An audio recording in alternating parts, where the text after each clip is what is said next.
नमस्कार दोस्तों, स्वागत है आप सभी का मेरे YouTube चैनल स्टेनो गुरु शिवा में। दोस्तों, जो आशुलिपि सीख रहे हैं उनके लिए रामधारी गुप्ता की ये डिक्टेशन काफ़ी फ़ायदेमंद साबित हो सकती है।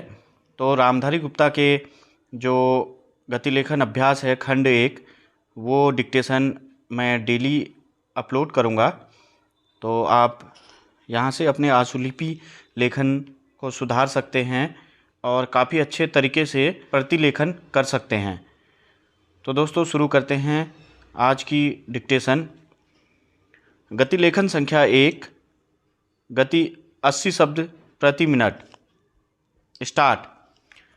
सभापति महोदय, मैं रक्षा मंत्रालय की मांगों का समर्थन करने के लिए खड़ा हुआ हूँ। वर्तमान घटनाओं से पता चलता है कि संसार का हर देश अपनी सुरक्षा के बारे में चिंतित है और उसके लिए हर प्रयत्न कर रहा है। इस दृष्टि से अन्य देशों की तरह हमारे देश में भी रक्षा मंत्रालय का महत्व है। मुझे इस बात की खुशी है कि जहां अन्य मंत्रालयों की उनके पिछले साल के कामों के बारे में काफ़ी आलोचना हुई है, वहां इस मंत्रालय की कम आलोचना हुई है। इससे पता चलता है कि इस मंत्रालय ने पिछले साल अच्छा काम किया है।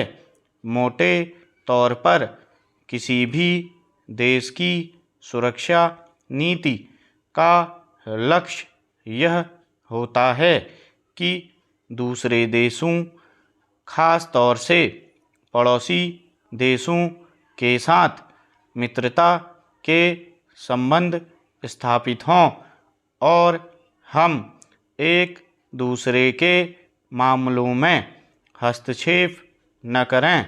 लेकिन उसके साथ यह भी ज़रूरी होता है कि हम अपने देश की सीमाओं और अखंडता की रक्षा करें।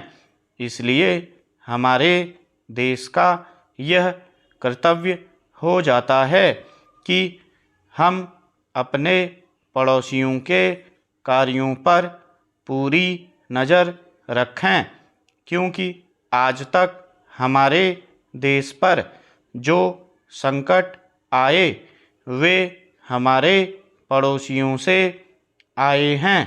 1965 में पाकिस्तान के साथ जो लड़ाई हुई और उसके बाद ताशकंद में जो समझौता हुआ वह सिर्फ कागज़ पर ही रहा। पाकिस्तान ने उस पर कोई अमल नहीं किया।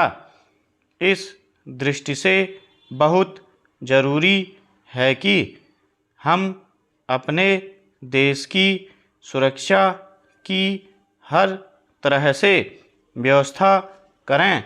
हमारा उद्देश्य दूसरों पर आक्रमण करना नहीं है, लेकिन यदि हम पर कोई आक्रमण करे तो हम में इतनी शक्ति अवश्य होनी चाहिए कि हम उसका डटकर सामना कर सकें। आप जानते हैं कि पिछले दिनों पाकिस्तान को अमेरिका और चीन से काफ़ी मदद मिली है। रक्षा मंत्रालय की रिपोर्ट में भी कहा गया है कि पिछले साल अमेरिका ने पाकिस्तान को 1500 करोड़ रुपये की फौजी सहायता दी है। आज जहां हम फौजी सामान के लिए अपने कारखानों की मदद से अपनी शक्ति बढ़ाने का प्रयत्न कर रहे हैं। वहाँ पाकिस्तान संसार के देशों से फौजी सामान खरीद रहा है। अपनी नीति के कारण वह सब देशों से लाभ उठा रहा है। मेरा सुझाव है कि हमको भी अपनी शक्ति बढ़ाने के लिए संसार के अन्य देशों से अधिक फौजी सामान खरीदना चाहिए।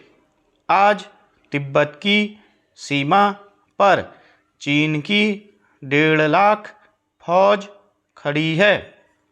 स्टॉप।